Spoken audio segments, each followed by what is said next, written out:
G'day everybody and welcome back. Welcome to South Hobart and welcome to the Cascade Brewery. This was my place of employment for about 5 years. 20 odd years I worked for Carlton and United Breweries, and this is part of their fleet. And I was fortunate enough to be the engineering manager here at the beautiful Cascade Brewery. And it is very picturesque. It's quite iconic around Hobart. 5 years I drove up that road every morning and never got sick of the sight of that building appearing in the distance. So let's have a bit of a chat about it and maybe go through a few things that you may not have known about the Cascade Brewery. The brewery was first established in 1824, I think. It certainly was registered as a business in 1824, and it was reportedly started by a guy called Peter de Graves, although there's a little bit of conjecture around that. Peter de Graves was a bit of a rogue. He was a con man and a few other he had a few other strings to his bow, and it certainly wouldn't have happened without him, let's put it that way. He established a timber mill here and a brewery, and he went on to build a fairly successful business with it. I've heard a couple of different stories about the land grant that went with that.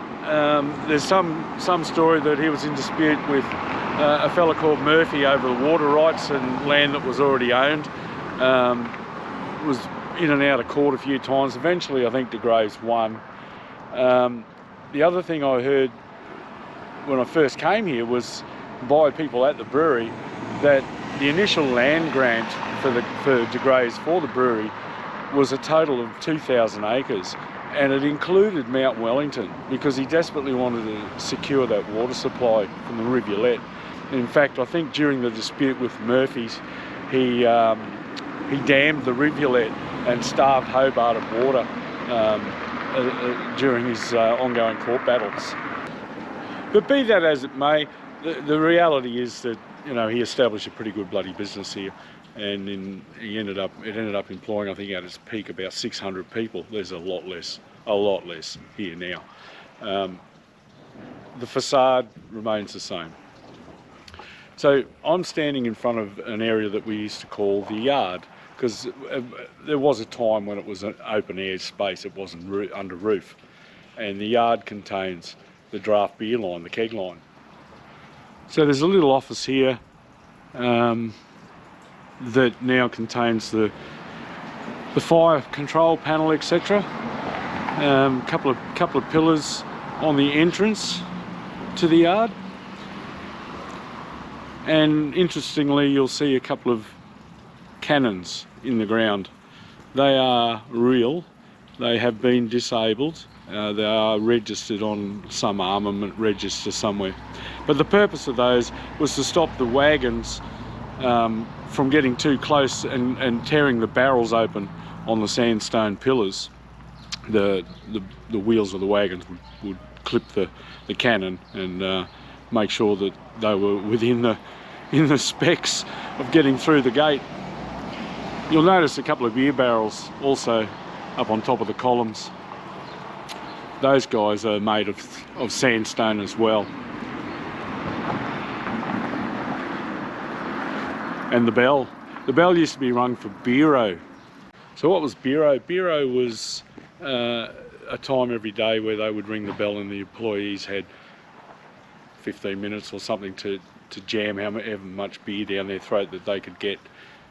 And that practice was ceased in the 90s, would you believe? In the 90s, not long before I arrived. I arrived in 2009, November of 2009. I arrived in Hobart to take on this role. So there is a grave at the front of the brewery.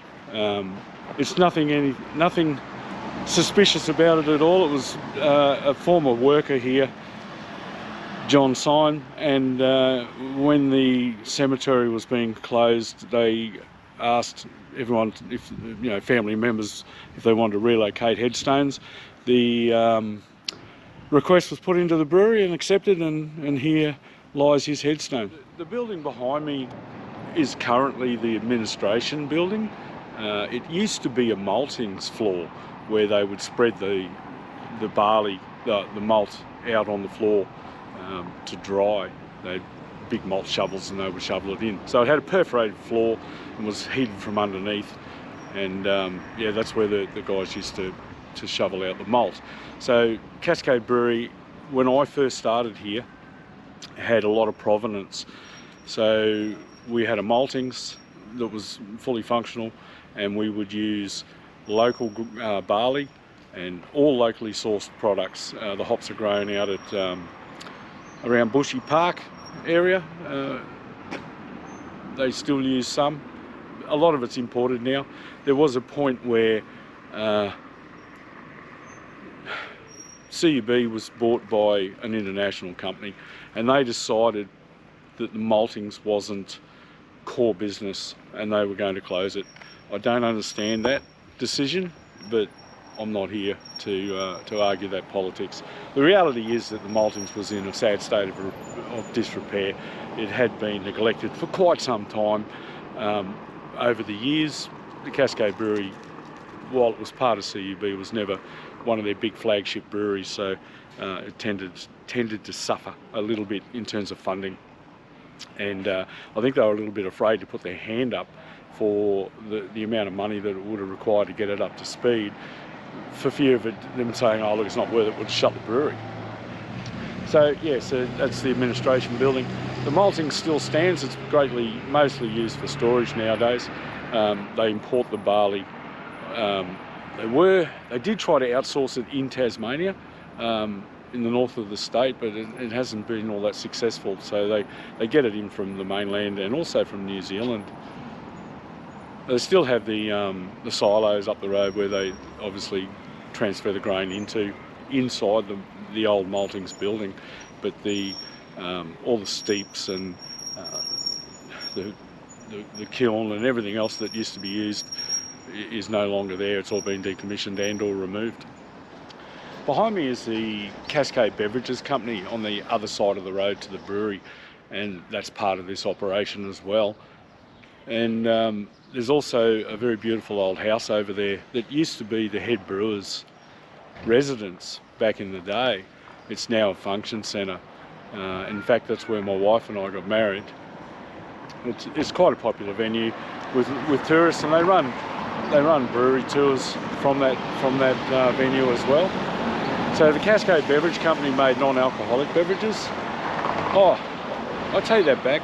They did used to make cider. They did make cider there, and it's piped under the road actually into the brewery, and it's processed and packaged over here, but the actual cider production is done over the road. They did the whole lot: squash the apples, evaporate the juice, all of that was all done over there. And they used to make a range of cordials, the soft drinks, using real fruit. So we used to get berries in, and it still do. They get cherries and raspberries and what have you not every year that are brought in here for processing. They've got quite a bit of trick stuff over there.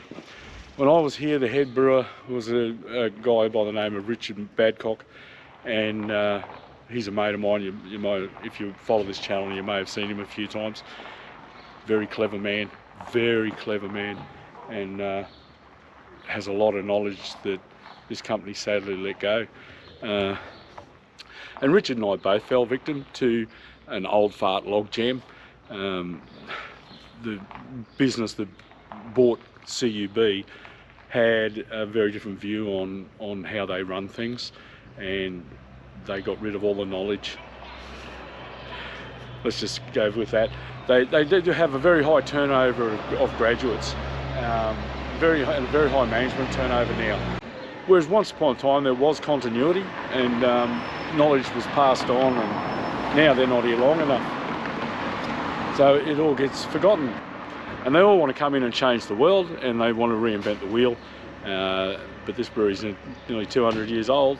The wheel's been invented quite a few times, and things have been tried and failed and streamlined to the point where, you know, all the low-hanging fruit is long gone, and you're down to extracting juice from the flame and lees there was a major transformation that took place. There was a couple actually. 1824 the brewery was built. It looked very different to what it does now. In 1927 they threw a ton of money at it, they being the Tasmanian Brewing Company, I think it was called then. They owned the Boag's Brewery in the north of the state, and they owned the Cascade Brewery here in Hobart. And they extended it. They went up 3 floors. Now you'll notice the brickwork behind me.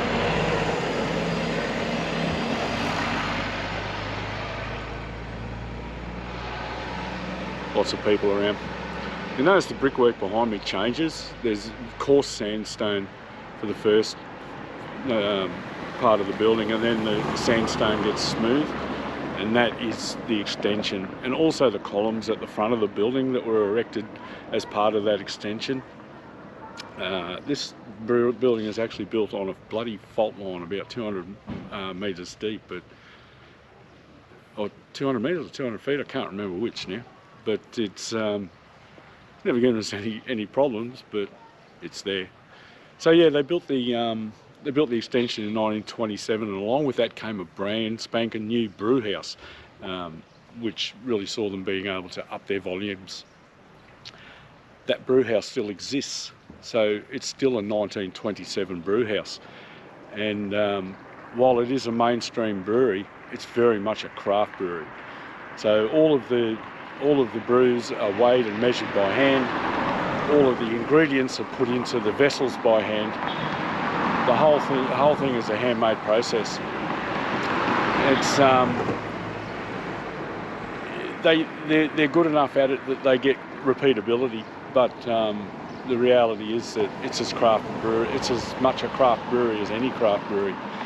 In fact, most of the craft breweries that are good and have survived are under the umbrella of the larger brewers, and quite often they owe their success to former brewers from the industry rather than people that have started craft breweries out of their backyard.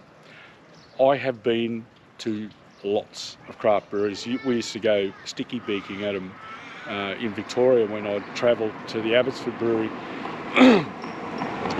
And the first thing that used to strike me was the design of the breweries. Like, you look at them and you think, how do you clean that pipe? How do you clean this? How do you clean that?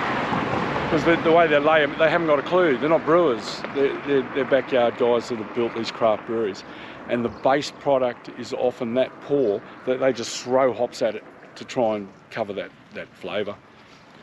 I'm all for innovation. I'm all for, trying to advance the industry. But it's got to be done right. It's got to be done right, or you'll wreck the industry. So the next significant event that happened here was in 1967, February 1967. It was like, on that day it was like 35 degrees in the morning and was into the 40s with wind gusts of 60 kilometres an hour, and you can guess what happened. A major bushfire, and we're talking massive, thousands of homes lost, hundreds of lives lost. This thing lit up southern Tasmania, and its Cascade Brewery was in its wake. So yeah, South Hobart and Ferntree and areas like that really did suffer, and the Cascade Brewery was gutted basically. It completely destroyed everything bar the facade and one bright beer tank. That bright beer tank kept Hobart going for a little while they shifted their operation to the north of the state, to Boag's. So they were brewing Cascade beer in the north and tankering it down while the renovations went on here. And thankfully they chose to rebuild this brewery. So it was rebuilt in 1967. The existing 1927 brew house stood up. It survived the fire. There is still a massive dent in the top of the lauder tun where the roof timbers came down on top of it, but other than that it's okay. The mash tun is copper. I've got a photo that I pinched off Simon. You know who you are. I got it off your Facebook page, brother. I was trying everywhere to find photos of the brewhouse vessels and I couldn't find any, but I've got this one and I'm really not welcome in there anymore. Yeah, so it's a copper mash tun. And yeah, so 1967, she got a rebuild after the bushfire. The building behind me is currently houses the refrigeration plant, and you can see on the above the door the darkening of the sandstone. That was from the 1967 bushfires. One of the things that separates breweries often is it's a bit like whiskey. You know, you got good water, you got good product, and this place has always proudly used mountain water. Now, we went through a process, actually while I was here as engineering manager. We had to ensure that we had provenance. We had to make sure that we were putting mountain water in our beers at all times, because we do have a council water supply to the brewery. But what that entailed was a fairly major installation of water tanks. So essentially the way the process works is there's a water source further up the mountain that I absolutely cannot show you. It's here. It's right here. So they take 2/3 of the rivulet. That's what they're licensed to do with the Hobart City Council. So the water's directed down through a series of gates and valves and goes off to an area that they call the ponds, which is where those settling tanks are. The original ponds were just that, they were a lake. It was all dug by hand, pipe was laid. It was actually, it was originally a trough. They just used to dam the whole damn rivulet and redirect the water through timber troughs. In fact, just up the track here is some concrete pipe that was laid in that trough subsequently once they went to a more modern system. Just here, this was laid in the original timber trough, and that's still in use today. That water trickles down into settling ponds, so there's 4 settling ponds up over off Huon Road that settle all of the sediment out of the ponds. It then travels via a 200-year-old cast iron water pipe down a bit of a valley into the beverage factory, where it goes through a scrape filter to get rid of the major lumps and bumps, and then a number of bag filters and carbon, sand and carbon and everything else. It's then chlorinated, believe it or not, and put into stainless steel vessels. So it's treated exactly the same as the council water is treated here. What we produce there is council water made straight from the rivulet. Why? Because there are laws around storing of water for food consumption. So that chlorinated water then has to come back into the brewery, where it is dechlorinated and turned into brewing water. And the rest of the water supplies the plant for all of its other amenities. Now, in the event of an issue with that supply, there is a staged shutdown process. So it'll shut down non-essential stuff first, like toilets and hand basins and things like that. And they switch over via a control valve to the council supply. And the last thing to come offline is the brew house. And I think if it got to that stage, they'd be shutting it down. I don't think we've ever been faced with it. So the original water supply that fed the brewery and the timber mill is located further up the mountain, up near Fern Tree, in an area where I absolutely cannot show you.